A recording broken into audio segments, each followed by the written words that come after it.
총선 이야기로 시작하겠습니다. 공식 선거운동이 어제부터 시작되면서 여야의 경쟁도 본격화되고 있습니다. 아직 선거운동 초반이라 섣부른 예측은 힘들지만 오늘부터 정치부에서는 지역별로 초반 판세 분석, 각 당에서는 각 권역별로 어떻게 전망하고 있는지 자세하게 한번 짚어보도록 하겠습니다. 먼저 오늘 최대 격전지인 수도권 판세부터 알아보겠습니다.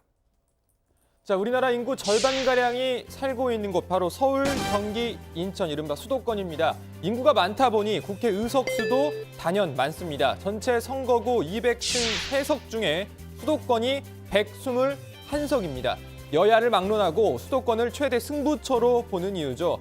자, 수도권 초반 판세를 알아볼 예정인데요. 그 전에 지난 총선 때 수도권 결과부터 보시겠습니다. 지난 총선 당시에 더불어민주당은 82석을 차지했습니다. 미래통합당의 전신 새누리당은 35석을 얻었습니다. 그리고 국민의당 2석, 정의당 1석 등이었습니다.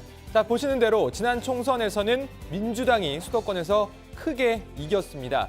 자, 과연 이번 총선은 어떨까요? 민주당과 통합당은 각각 지난 총선보다 수도권에서 더 의석수를 늘릴 수 있을 것으로 보고 있습니다.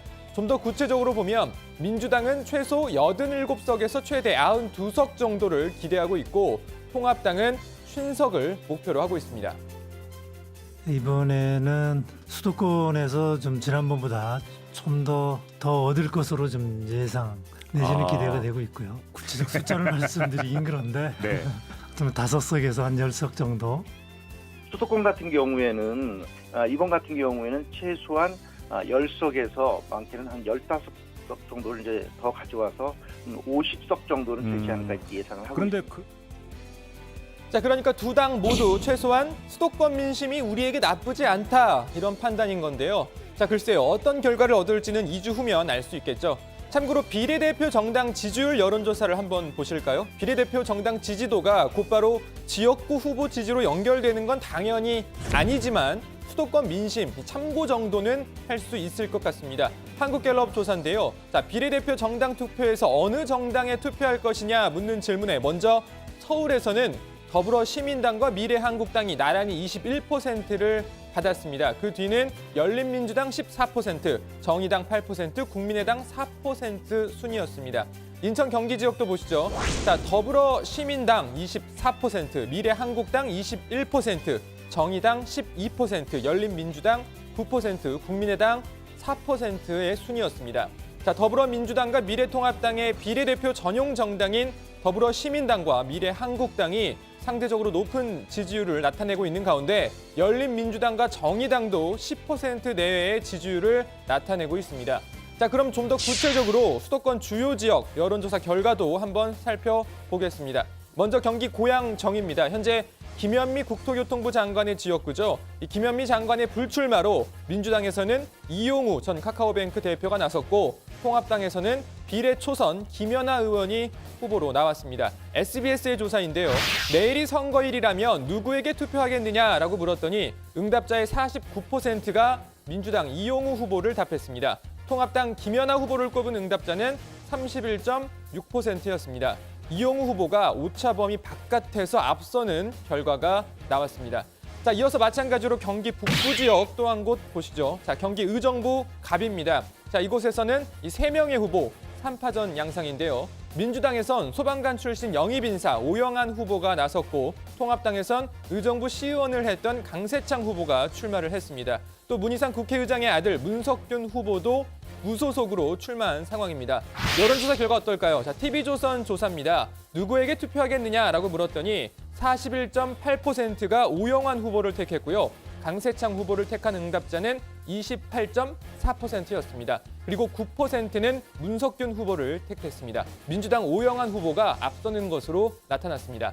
자, 경기 북부 두 지역 보셨는데요. 서울로 가보겠습니다. 서울 동대문 을입니다. 이곳도 3파전이 벌어졌는데요. 민주당의 장경태 후보, 또 서울 서초 갑에서 지역구를 옮긴 통합당 이혜훈 후보, 공천 탈락으로 무소속 출마한 민병두 후보가 나선 상황입니다. SBS 조사 결과입니다.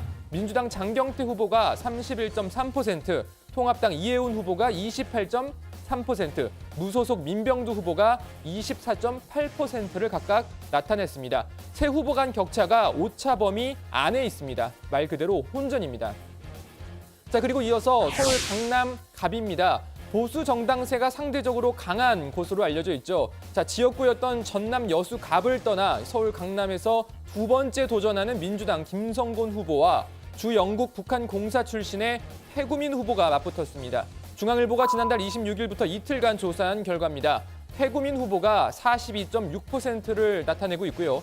김성곤 후보는 33.7%를 나타냈습니다. 자, 그리고 인천으로 가보겠습니다. 인천 연수을입니다. 우여곡절 끝에 공천을 받은 지역구 현역 의원 통합당 민경욱 후보와 인천공항공사 사장 출신인 민주당 정일영 후보 그리고 초선 비례 정의당 이정미 의원이 각각 대결을 펼치는 곳입니다.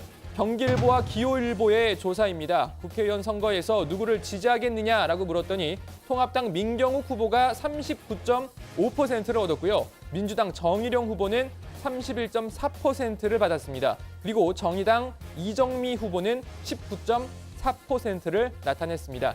자, 수도권 내에서도 그동안 저희가 다루지 않았던 지역 위주로 여론조사 결과 살펴봤습니다.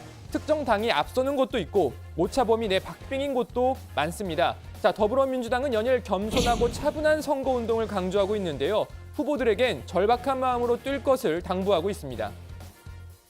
우리 후보들이 열심히 뛰고 있는데 굉장히 박빙인 지역이 아주 많습니다. 그런 지역에서 우리가 최선을 다해서 승리를 이끌어내야 합니다. 겸손한 자세로 절실한 마음으로 함께 해주시길 바랍니다. 자, 미래통합당은 초반 판세 의미 없다. 결과는 여론조사대로 나오지 않는다라고 하면서 최선을 다해 승리하겠다는 입장입니다. 한 열흘쯤 되면은 그때 가서 정확하게 판세가 나오지 마지막까지 가더라도 분석한 판세대로 결과가 나오지 않아요. 과거에도 보면은 판세 분석하시는 분들이 얘기하는 대로 결과가 맞는 거를 전 보지를 못했어요. 수도권 초반 판세 분석은 여기까지고요. 총선 이야기는 들어가서 좀 더 해보겠습니다.